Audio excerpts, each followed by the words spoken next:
আসসালামু আলাইকুম বন্ধুরা, তোমরা সবাই কেমন আছো? আশা করি সবাই ভালো আছো। আমিও বেশ ভালো আছি। আমি আজকে রান্না করছি গরুর ভুঁড়ি।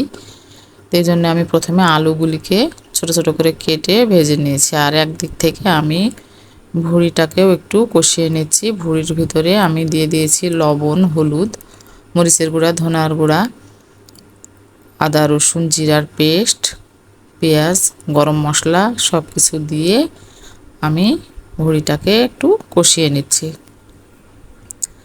তারপরে ভালোভাবে কষানো হয়ে গেলে আমি ভুঁড়িগুলি প্রেসারে ঢেলে দেব। প্রেসার কুকারে দেওয়ার সময় আমি একটু পেঁয়াজ দিয়ে দিয়েছি। পেঁয়াজটাকে একটু কষিয়ে নিয়ে আমি সিটি বসিয়ে দেব। সিটি বসিয়ে দিয়ে 3-4টা মতো সিটি বসিয়ে আমি ঠান্ডা করে তারপরে চলে এসেছি আবার চুলাতে আমি এবার পেঁয়াজ দিয়ে দিয়েছি। পেঁয়াজগুলি ভালো করে তেলে ভেজে লাল লাল করে নেব।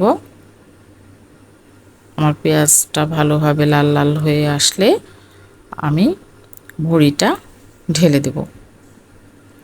ভুঁড়িটা ঢেলে দিয়ে আমি ভালোভাবে ধীরে ধীরে ভেজে নেব। ভুঁড়িটা ভাজা ভাজা করে রেখে দেব। তোমরা এভাবে ভুঁড়ি রান্না করে খেয়ে দেখো, ভুঁড়িটা খেতে অনেক সুন্দর হয়ে থাকে। আর বন্ধুরা, তোমাদের কাছে একটা রিকোয়েস্ট, তোমরা প্লিজ আমার চ্যানেলটাকে সাবস্ক্রাইব করো, লাইক, কমেন্ট ও শেয়ার করো।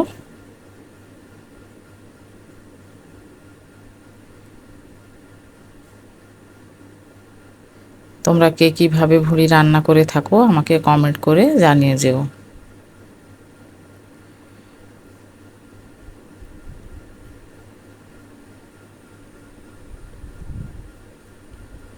তো বন্ধুরা, সবাই ভালো থেকো।